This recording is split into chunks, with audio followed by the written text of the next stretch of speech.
हमारा जिंदगी के कोई दिल नस रे, हमारा जिंदगी के कोई दिल नस रे। प्यार नहीं हमसे कोई टाइम पास रे, प्यार नहीं हमसे कोई टाइम पास रे।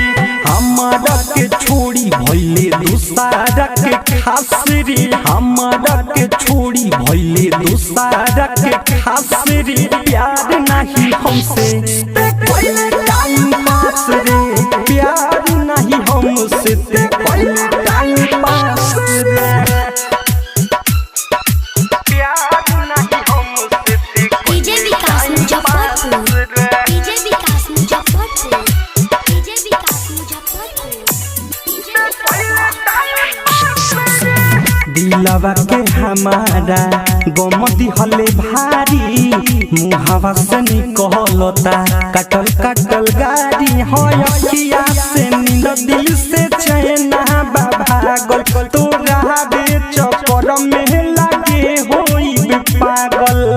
तुहरा से हमारा ना रहे आस रे, हमारा जिंदगी के कोई दिल नस रे, हमारा जिंदगी के कोई दिल नस रे। प्यार नहीं हमसे कोई टाइम पास रे, प्यार नहीं हमसे कोई टाइम पास रे।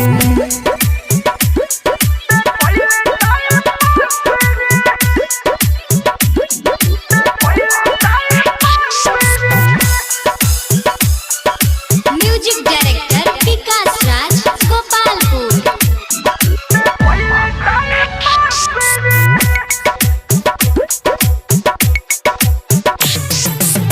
तुहरा से दिल लगा के कौनी गलतिया, राधे श्याम सन तुसे पीटता के छतिया। विकास के जिंदगिया कोई देले खराब, बियाही खिलाड़ी कहे अफताब। धर्मेंद्र गलती कके कइले विश्वास रे, हमारा जिंदगी के कोई दिल नस रे, हमारा जिंदगी के कोई दिल नस रे। प्यार नहीं हमसे कोई टाइम पास रे, प्यार नहीं हमसे